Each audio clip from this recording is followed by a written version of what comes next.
So there's a lot of videos on YouTube about how much money content creators and influencers make, but very few of those videos actually share the entire picture. See, the thing is, in most of these videos, creators only share their top line revenue, aka the money they have coming in from AdSense, brand deals, stuff like that. Very few people talk about their expenses, what it costs them to generate that revenue, or what their final profit is, let alone how much tax they're paying on that profit, or what their take-home pay is at the end of the day. Online, we tend to hear a lot of claims about this because, let's face it, it's the biggest and most impressive number. And we usually hear a lot less about all of this. And in this video, I want to change that because we're going to talk a lot about all of this. Because I'm passionate about financial education and transparency, particularly when it comes to growing content creators and small business owners, I'm going to share all of my own numbers with you today. I want to give you a realistic look at what the actual profit is from a content creator business that generated just about $600,000 in revenue last year. My hope is that this can be an example to you of what's possible in the content creator industry, and also give you a sense of my own financial strategies when it comes to how I pay myself and how I'm saving for the future. I hope you're ready for a lot of charts and graphs because I'm excited to talk numbers. And by the way, in case this is the first video of mine that you're seeing, hi, I'm Katie. I'm a full-time content creator, video editing agency founder, and part-time van lifer. So if you see other videos from me where I'm sitting in the back of a camper van, that's why. If we haven't met before, make sure you introduce yourself in the comments below because I'd love to get to know you. First, let's just make sure we're all on the same page about what all of these numbers mean. Like I said before, we start with revenue.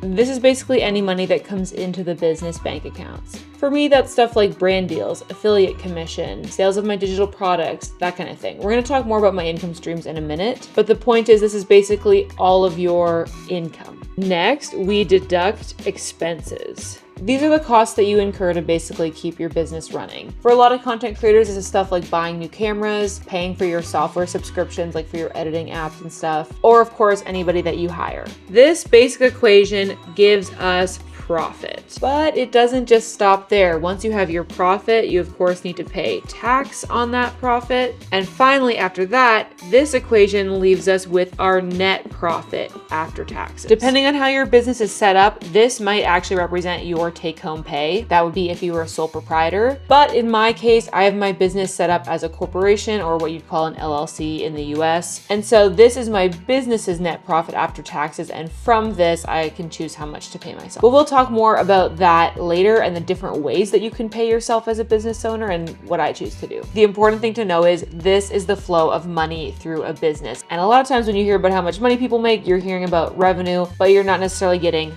the full story. So this is how it works. All right, let's start by covering the top of the business cash flow, my income streams. I have 5 different income streams and I'm gonna show you how much they each make and what percentage of the pie that accounts for. Let's start off with the biggest slice of the pie, and for me, that's brand deals. It hasn't always been this way, but in recent years, brand deals have really taken off for me, which I feel really grateful for. So this past year, brand deals earned me $267,664. The next biggest slice of the pie is actually revenue from my agency. Like I mentioned before, my agency Creatorly Media does video editing services for YouTubers and podcasters. And in this past fiscal year, we did $224,033 in revenue. The next slice of the pie is my digital products. That includes just a couple of things, primarily my content creator starter kit, which is basically a bundle of Notion templates, like my content calendar template, my media kit template, that kind of thing. And that brought in $90,868 this year. My next income stream is AdSense. No doubt you're familiar with this. This is money that I earn off of the ads that play before and during my YouTube videos. And in this past fiscal year, it generated $48,404. And finally, my smallest piece of the pie is affiliate commission. This is the small percentage that I earn when you buy certain products or sign up for certain platforms using my links, which are always disclosed in the description, by the way. This past year, that made me $28,183, which brings us to a grand total of $659,395. Also, at this point, I should mention, if you didn't know, I'm Canadian. All of this is in Canadian dollars, and this is the current exchange rate for Canadian to US dollars at the moment, if that's helpful context to you. If you were expecting this to be in US dollars, then you will notice, yeah, it's a lot less than that. So yeah, this is the breakdown of my income for the past fiscal year. Overall, I'm pretty happy with it. Obviously, super proud of this outcome. This is like, you know, my best year yet. Looking to the future, goals that I might have, honestly, I would love to see digital products become a bigger slice of this pie. Brand deals are great, like that's reliable, that's been good for me, but I would like to balance this out a bit and not be so dependent on it and see digital products grow a little bit. I'll talk about this more in a little bit, but I also want to see Creatorly Media just, you know, have some healthy, steady growth, nothing crazy. But yeah, otherwise, pretty happy with this balance. Next up, I want to break down expenses. This is what it cost me to generate all that revenue. In my last fiscal year, my total business expenses were $250,815. Now, when it comes to my expenses, there are really two main like meaningful categories, and that's basically the team at Creatorly and everything else. You'll see why. This is the chunk of the expenses pie that goes towards paying my team at Creatorly. In total, the team cost me $197,652 last year. When you have a service-based business like a video editing agency like mine, your main expense is always going to be paying for people. It takes time to do the work, and obviously I need to pay them for their time, which I just want to say for the record, I'm very happy to do. Everyone working for me is paid a very competitive wage, which I'm proud to offer. I'm really not all about the online trend of outsourcing all of your work to the lowest paid labor possible that you can find on the internet. It's important to me that the creatives, and on my team, it's all female creatives, are paid fairly for their time. So I prioritize that, and I feel like it shows in my expenses. So then we have our other slice of the pie, which I have just labeled other. We'll break down this in detail in a second, but as you can see, it's a lot less. The total is $53,162. We're gonna break that down in more detail in a second because I am gonna show you what is all part of that $53,000. But first, I thought it would be valuable to lay this out pretty explicitly. You've probably been able to do the math on this yourself already, but like I showed you before, the Creatorly revenue was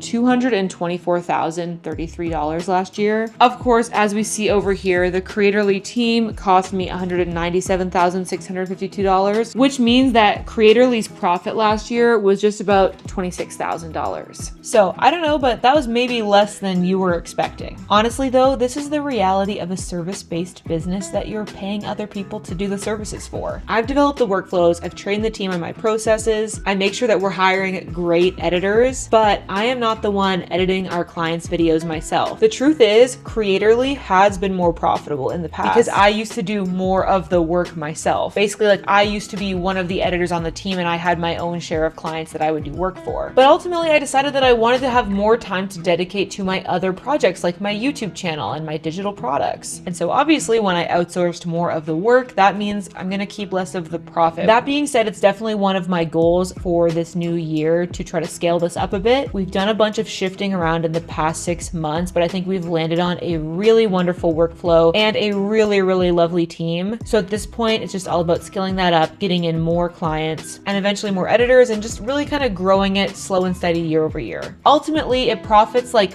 not a lot compared to my other income streams, but it's still like very close to my heart and important to me. And I see the long-term vision for it. Okay, moving on to my other expenses, I did want to break this down for you. So let's just talk through all of these. Bank fees, pretty self-explanatory, you know how it is. Next up is bookkeeping. I also include like accounting in that, like what I pay my accountant. Cafe drinks, maybe a little bit of a less traditional business expense category. I spent $443. I think of this as like my office rent. I do have a very tiny home office, but I like a change of scenery every so often. And so, you know, then I go and I pay for a coffee and sit there for a while and work. Next up, this is a big category, camera gear and tech. I spent just over $15,000 on that in the past year, which sounds like a lot. Part of why this number is so big this year is because I got a whole new like desk setup. So I bought a new motorized standing desk, a new office chair, a new computer monitor, new keyboard, mouse, like the whole thing. And of course, I'm buying new cameras and new lenses to test them out, to be able to review them for you guys. So, you know, that's what that is. Next up, legal fees is anytime I pay a lawyer to help me with my business in some way. Professional development, this is kind of when I pay for online workshops or other things that are relevant to my sort of research and learning as a business owner. Next one is a big chunk, software subscriptions. That's over $14,000. This one includes a lot of stuff. It's what I pay for my Adobe Creative Suite,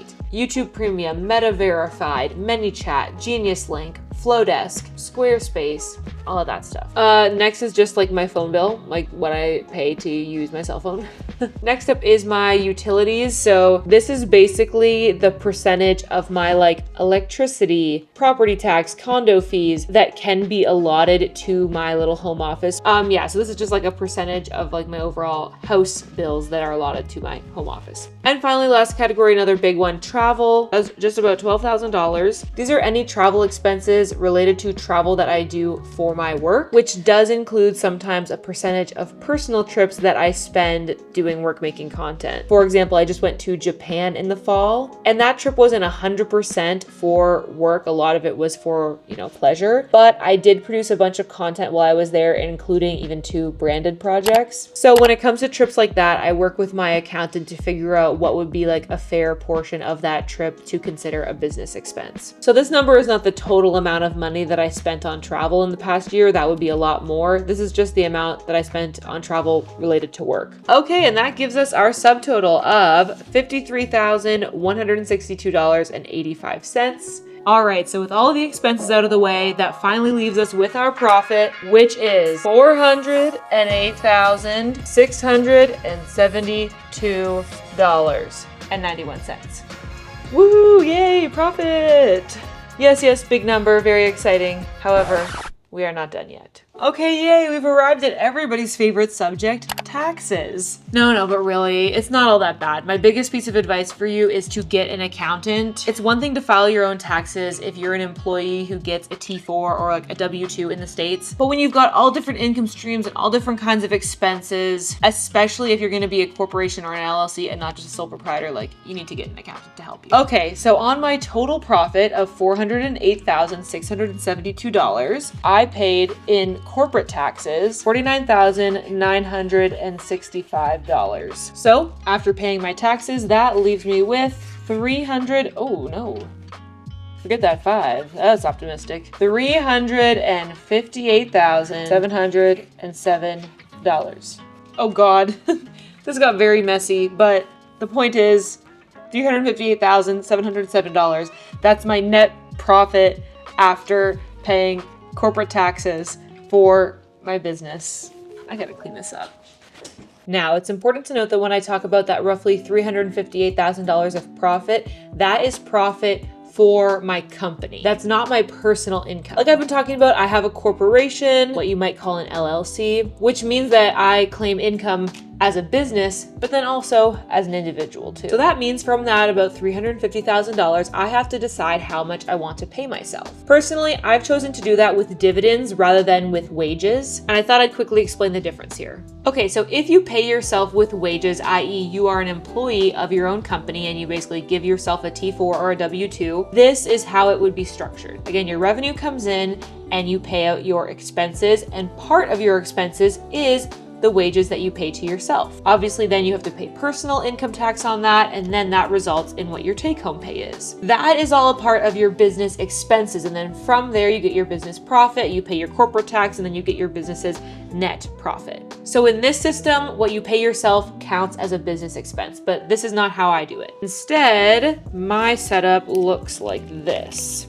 When you pay yourself in dividends, your dividends don't count as a business expense. So instead, the flow looks like this. We go through our revenue, expenses, profit, corporate tax, and we landed our net profit after tax. That's my $358,000. From that, some of the money is just gonna stay in the business, and I'll talk more about what I do with it in there later. And then some of it I can choose to pay myself as dividends, which then once I receive it, of course, I pay my personal income tax, and that results in my take-home pay. Because I'm paying my personal income tax on dividends rather than employment income, it means that I'm paying slightly less in income tax. Though of course, this money was included in my profit for my business, right? So I'm paying corporate tax on this as well, whereas if I would have paid it to myself as wages, it would have counted as an expense. But I think the point that I really want to hammer home here is my business has its own profit and pays its own taxes, and me as a person, I have my own income and I pay my own taxes, and those two things are separate for me. And so because of that, I need to decide how much to pay myself. So let's talk about that. So out of the roughly $350,000 of profit in my business, I decided to pay myself $95,000 in dividends this past year. What follows is an equation that you're probably familiar with if you've ever just had regular income, right? You got to pay your income tax. In this case, on these dividends, that's $12,447, like I mentioned, which results in a take-home pay for me of $82,553, which, for quick reference, if you're curious, the current conversion to USD on that would be $57,456 Yes, the current conversion rate of Canadian dollars is dismal. So to summarize, in total, my corporate profit, the maximum money that I could have paid to myself, was $358,707. I chose to pay myself $95,000 in dividends, which I paid $12,000 roughly in personal income tax on, which resulted in a take-home pay of $82,000 roughly. If you're still following all this math, then you will have realized that that means that there's about $263,000 still left in my business that I could have paid to myself,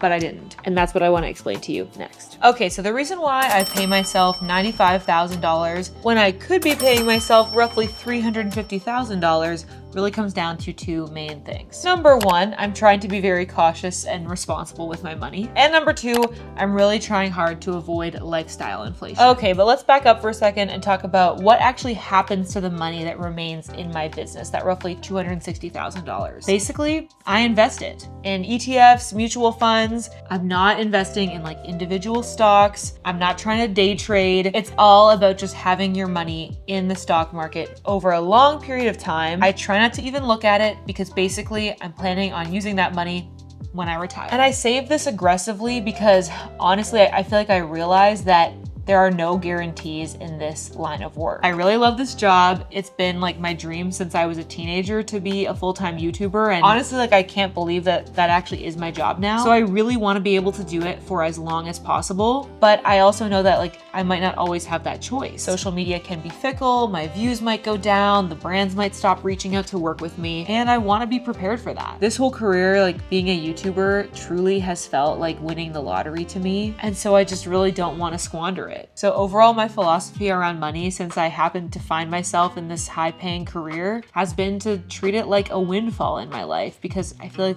I just don't know if it is yet. For all I know, this could be my new normal and I might continue to have these high-earning years well into the future. But at the same time, last year might have been my last, making 6 figures. Like, I have no idea. And so I'm just really trying to look out for my future self and do my best to save aggressively while I have the capacity and like the privilege to do that. So that someday in the future, if all this social media stuff stops being such a viable career for me, I know I'll still be taken care of. So that really all speaks to the trying to be cautious and responsible and like save my money part. But the second thing I mentioned about lifestyle inflation, I feel like as a content creator, it can be so easy to be tempted into sort of keeping up with the Joneses and always trying to have like the next bigger or better thing, particularly because a part of our job is sharing our lifestyle. So you feel like you want to have an aspirational lifestyle worth sharing. What seemed like a massive far off goal a year ago, all of a sudden becomes your base expectation. And so I really try to intentionally stave that off because I would just hate for, as my income rises, for my like needs or like my spending to keep rising too, to the point where it doesn't actually feel like I have that extra financial freedom. Moral of the story is I have a creator business that generated over $600,000 in revenue last year, and I live in a 500 square foot condo that my husband and I bought in 2019 for $295,000, and we drive a 2010 Chevrolet Cobalt that he inherited from his grandpa. I save the majority of what I make, and what I do keep for myself mostly goes towards funding travel, whether it's in our self-converted camper van or on trips abroad. Because honestly, like that is what I value most.